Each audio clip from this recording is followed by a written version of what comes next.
Vamos fazer o seguinte, então. Agora eu quero que você toque uma sua. Você vai escolher qual banjo pra tocar uma música sua. Uma música minha? É. Pode ser aquela mesma estrada que tá no disco ali. Uhum.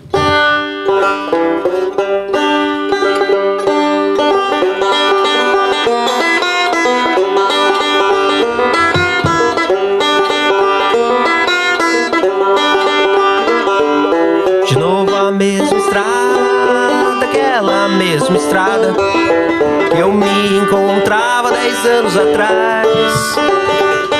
Minha mãe dizia não vá, meu pai nunca entenderá que eu cruzei a porta pra não voltar.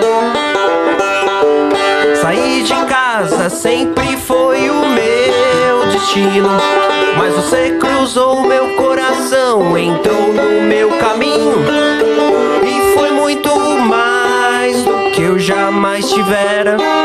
Então deixei pra trás tudo que eu era. De novo a mesma estrada, aquela mesma estrada que eu me encontrava 10 anos antes. Minha mãe dizia não vá, meu pai nunca entenderá que eu cruzei a porta pra não voltar. Yeah. Que legal, bicho. Essa música tá nesse disco, O Tempo e a Memória.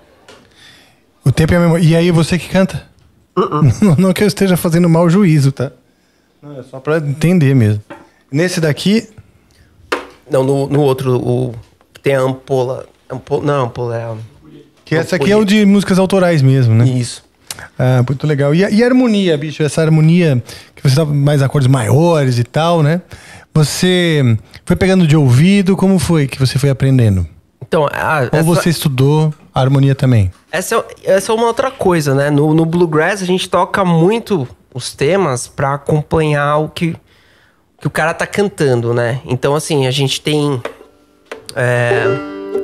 algumas harmonias que são bem clássicas, né? Por exemplo, Sol, Dó, Peraí. Sol, Ré.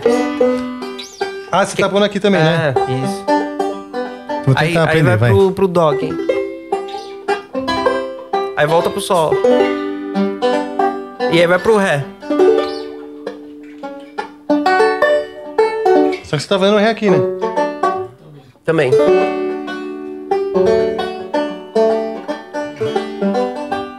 Então a gente fica bem nessa... Na verdade, se você for pesquisar as músicas de Bluegrass, você vai ver que tá tudo geralmente dentro dessa mesma cadência de acordes, né? A gente vai estar sempre mais ou menos aqui no Dó, no Ré, no Dó, no Sol, no Dó, Sol, Ré. De vez em quando vai acontecer uma outra coisa. Tá. Uhum. Então, assim, é uma música fácil pra você musicalizar a história que você tá pensando, né? Uhum. Você pensa o cara lá no campo, fazendo um trabalho, um cara, de repente, ali na frente de uma plantação de milho, e aí ele vai ter que colher o milho, ele vai começar a pensar, puta, vou colher o milho, e aí ele vai cantar sobre isso, sabe? Tá. E aí ele vai pensar no acorde, né? Aí a gente vai pro Dó. Aí vai pro Sol. Aí vai pro Ré. Aí Dó. E aí fica nessa cadência, né?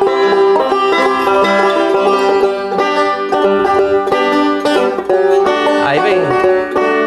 De novo a mesma estrada, aquela mesma estrada que eu me encontrava 10 anos atrás.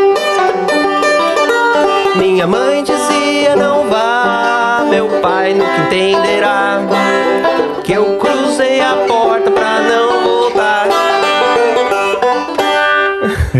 Que legal. Eu me senti muito country agora. Você quer pôr o chapéu também? Quero. Quero muito. Esse aqui é o primeiro chapéu que eu usei quando eu comprei o banjo mesmo? lá em 2010. Comprei ele junto. Tá todo destruído. Veio junto? Não veio junto. Tá. Eu tava na mesma viagem, assim, eu falei, nossa, eu vou tocar banjo. Aí todo mundo que pensa, vou tocar banjo, nossa, eu vou tentar me vestir um pouquinho mais. E você tocou muitas vezes na rua com esse chapéu? Toquei. Demais, assim. Posso usar? Pode, claro, mas tá tudo furado, cara. Olha isso. Cara, eu tenho um chapéu também todo fudido assim, mas eu tô aqui pegando todas as tuas histórias. Põe também um, velho. dia também. Eu já vim de jaqueta azul pra ficar igual você. Sim. Agora de chapéu.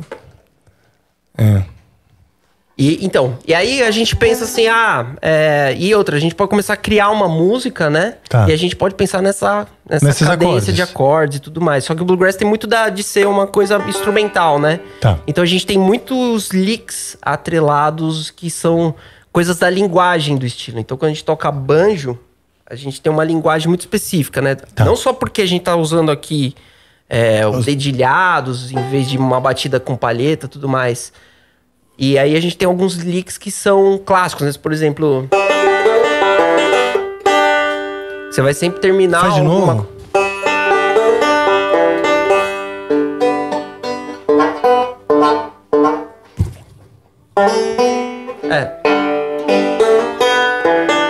De novo.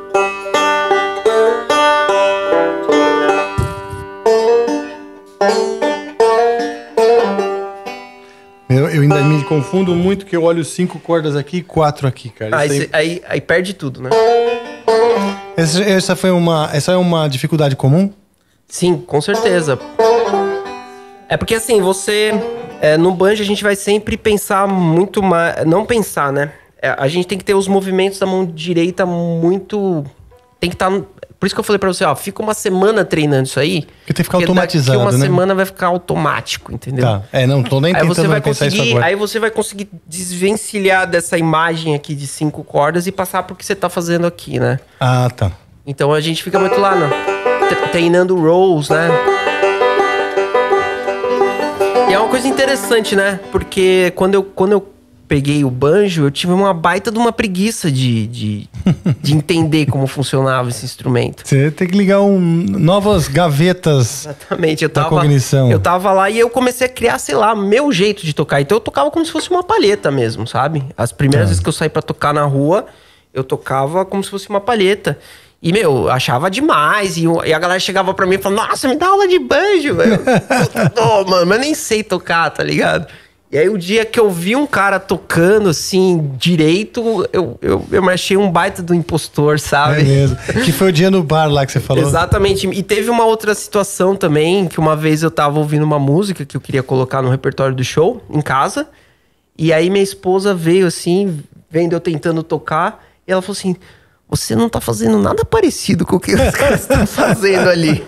Você não tá tocando... A sua forma de tocar não é nada parecida com a daqueles caras. Aí esse dia eu falei, aí Sim. Aí não era só você que se achava impostor, mas a fama estava...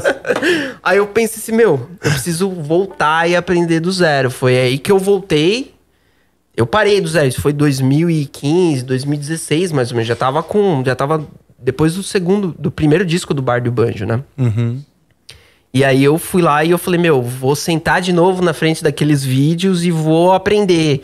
E aí foi essa coisa, assim, porque, assim, você vem de outros instrumentos, já tô com um monte de coisa, já tem um monte de técnica e tudo mais. Só que quando você senta na frente desse instrumento, você tem que pensar do zero. Você tem que começar do zero. Nossa, tem que pensar que é um mundo totalmente novo, desvencilhar tudo que você acha que já sabe. E o instrumento vem com uma cultura própria. Exatamente. Você tem que se aprofundar naquela cultura, Sim, né? é isso que eu tô falando, que é a linguagem, né? Que foi o que minha mulher não percebeu. Os caras estão tocando ali, tem muita linguagem. E o que você tem, você criou sua linguagem. Então, entendi. Não estou dizendo que seja ruim você criar sua própria linguagem. Tem caras que criam sua própria forma mas pra de se tocar. aprofundar no instrumento, você precisar... Né? Entender, né? Que legal, cara. E aí... Desculpa te interromper, você teve professor? Aula, assim, mais tradicional? Cara, eu assistia muito vídeo no YouTube. Eu nunca vi um cara... nunca tive uma aula, assim, com um cara me ensinando. Faça isso. Mas eu assistia no YouTube os caras fazendo. E comecei a pegar e tal. Hoje em dia que eu tive o privilégio de conhecer outros banjoistas, que é uma coisa rara no Brasil, né? Inclusive, mandar um abraço pro Gigito. O Gigito é da Bahia. E é um baiano que toca o banjo como ninguém, assim, mas é um absurdo. O cara arregaça, assim, demais. Gigito deve estar assistindo, falou que ia assistir. Existe uma comunidade, assim, então, os hoje em dia a gente começou a criar essa comunidade, né? Legal, de se conhecer, cara, pela internet e tal. Aí eu conheci o Gigito já da época... Inclusive, na época que eu comecei a tocar na rua, eu comecei a escrever um blog também, né? Contando minhas histórias legal, de como que era tocar na rua e tal. E o Gigito lia isso. Lá nas comunidades do Orkut eu postava lá. Talvez alguém vá ler, né? E aí esse cara lá da Bahia lia e ele saiu pra rua, assim, uma vez ele contou essa história, ele chegou assim pra mim e falou, cara, você sabia que a primeira vez que eu fui tocar na rua, eu fui porque eu vi suas histórias e eu achei demais, assim. Olha só. E aí eu acho legal isso, porque isso acaba inspirando outras pessoas a fazer também. Sim. E aí a gente tem o Gigito, a gente tem o Zé do Banjo, que é um cara lá do Rio Grande do Sul, que toca demais também, arregaça. Tem o Edson Moreira, que é um cara mais das antigas, mas que também toca demais, é parceirão meu, vira e mexe a gente tá tocando junto. A gente tem um projeto de só banjo, 2 banjos tocando ao mesmo tempo, é uma doideira, assim. E como que vocês se organizam? Tipo, vocês padronizam ou vai no feeling? E a gente começa a tentar colocar umas terças, né, nas coisas que a gente faz. Aí um fica fazendo a base, o outro vai solando, né? Porque, por exemplo, eu tô fazendo aqui. Vou botar. Oba, eu quero esse aí, vamos lá.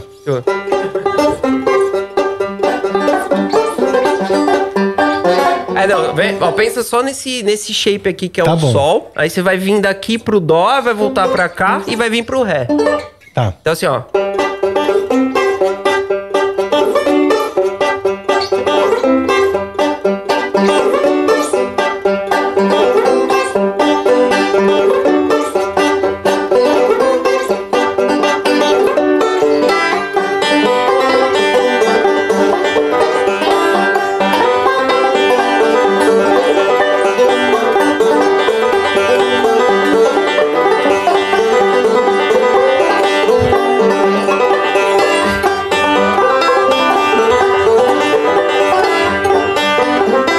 Certo ou caguei tudo, bicho? A gente desencontrou, mas vamos não, eu só percebi que eu tava num outro caminho depois. Deixa eu tentar de novo, vai. Outra chance. Vamos. Vai. 1, 2, 3. Não, me lembra a parada, porque eu tenho uma hipnose louca aqui. Vamos um pouquinho mais devagar, né? Tipo...